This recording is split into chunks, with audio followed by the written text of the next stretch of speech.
Kamusta mga tol? Sobrang solid ni QMB, no? Quentin Millora Brown sa Gilas Pilipinas. Maging Gilas Pilipinas mainstay na kaya siya? Bay, tirahin na natin yan. Pero bago yan, at tsara muna tayo. Focus lang sa goal.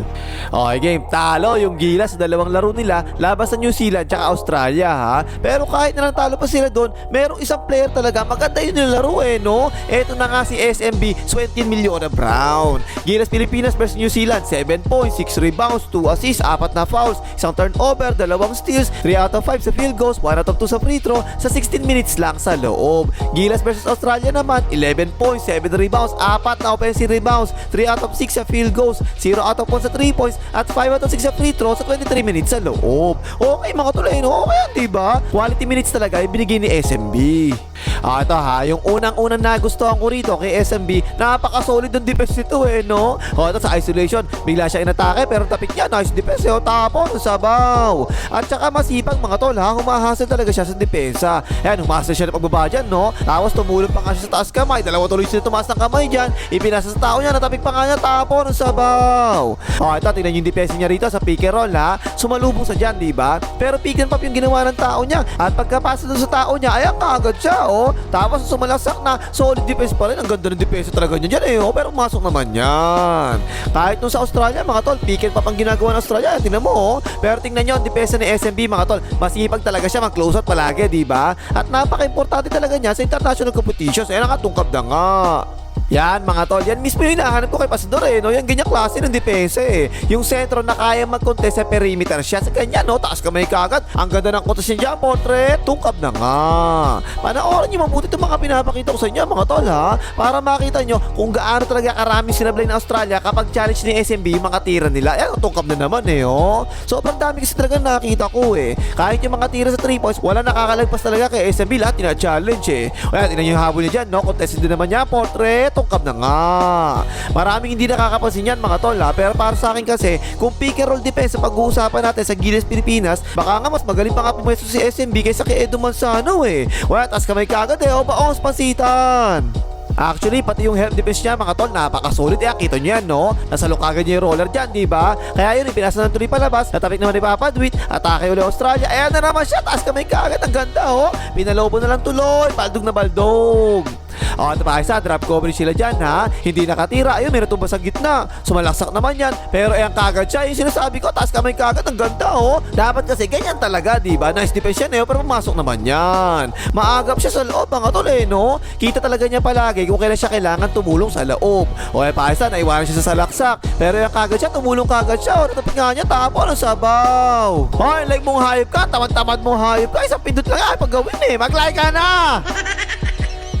Ang sipag mga tol ito siya, tingnan mo, nasa gitna, bumaba siya, diba? Pero binilisan kagad niya yung baba niya para masabayin yung ball handler. At siya pa nga sumabay niya, tingnan mo, nice defense na naman niya, wala na nga yan. Pero nakakuha naman uli ng Australia yung bola, ayan na naman siya, close out na naman kagad siya Kung yung isang player ng Gilas siya, mababayaan na tumira yan, pumasok naman yan. Parang matik na sa kanya mga tol kapag nakita niya, ay titira sa labas to talaga magko-contest siya palagi kahit medyo malayo pa siya, ayan ganyan baka akala niya mga tol, walang epekto yung ganyan pero kung naglalaro talaga kayo ng basketball, ibang-iba pa rin talaga yung walang nag-contest kaysa dun sa mayroong nag-contest kahit medyo malayo, diba? Tungkab na nga yan. Yan mga tol, ganyang klase ng defense talaga yung kailangan natin sa mga FIBA tournaments, diba? Yung wala talaga tinitirang energy hindi nag-relax lang habol kung habol talaga, ganyan portrait, patay naman yan. Kasi nga dito sa FIBA mga tol, kahit yung mga sentro ng kalaban tumitira ng 3 points, ganyan so kailangan talaga, kahit tumulong ka sa depensa ng ganyan, kailangan pa rin mag-close palagi na ganyan Darling my love sa sweet portrait, tungkab na nga yan. At saka hindi lang depensa mga tol pati yung box out tsaka rebounding, okay rin talaga to si SMB. Nice defense sa ilalim ipinasa na nung palabas, tapos tingnan nyo yung box niya rito mga tol, napaka-solid, ang ganda ayun, na-rebound na nga niya. Kaya anong nangyari, solid nung sila dalawa ni Edo Manzano, magkasabay, pareho naka-box sa ilalim, okay solid sa box out tsaka rebound nakikipagpalitan talaga ng mukha palagi sa ilalim. Etong si SMB siya, tingnan mo bola pa nila yan natawid pa nga palabas, Gilas ball pa nga. Again mga tol, napaka-importante niya kasi di ba? Talagang kinakain tayo palagi sa rebounds kapag powerhouse yung kalaban natin eh. Etong si SMB, wala talaga ako reklamo dito. Backshot na matanda kung bumaksot to si SMB, ang ganda eh, no? Nice naman.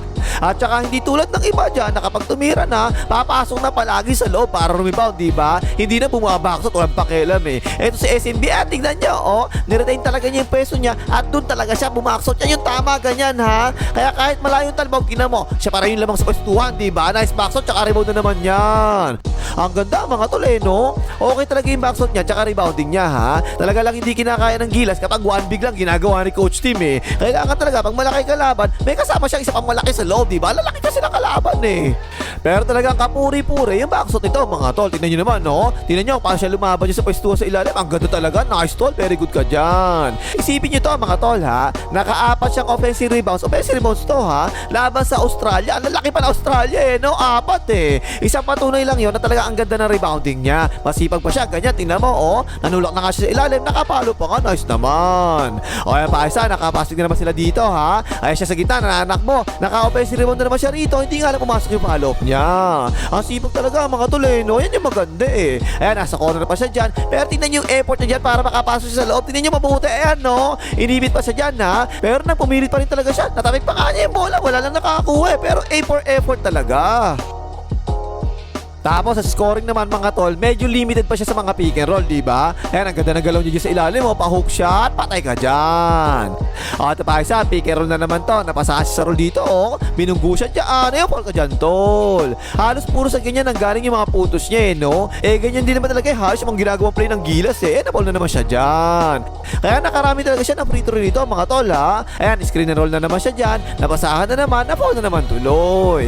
Total niya sa free throws, dalawang laro, mga tol, 6 out of 8, 75%. Okay na yung ganyan. O, ito pa isa, screen na naman, tapos roll na naman siya. Nakabang siya sa pasa, sakto lang ginawang pasa sa kanya. Ang ganda. Nakatira na nga pa, Lobo. Patay ka dyan. At nakashoot din siya ng isang beses sa poste, mga tol, ha? Pero parang isang beses na siya napasaan sa poste, eh, no? Ayan, semi-hook na nga, patay na naman. Tapos nakashoot din siya ng isang 3 points laban sa New Zealand naman ha. Ayan, drive and kick out sa kanya. Libre siya sa corner, portrait. Patay ka dyan. At meron din siyang nagawang isang magandang assist dito. Ayan no. Sakto rin yung ginawang Katedo Manzano. Ang ganda ng pasa niya. Ayan, nice pass oh. Dak.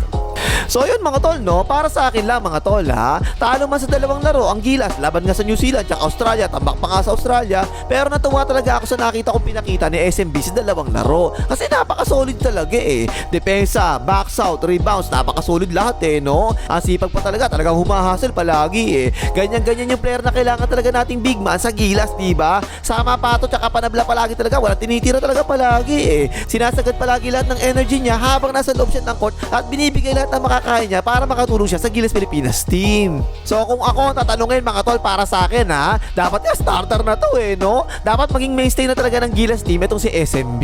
Wala talaga ako reklamo dito kahit konti eh. Siguro kapag gumanda pa yung shooting niya sa labas, maging 3-pointer pa to. Naku po, posible maging perfect na power forward to para sa Gilas natin, di ba? O ano pang imagas, malaki mga hita rin coach team.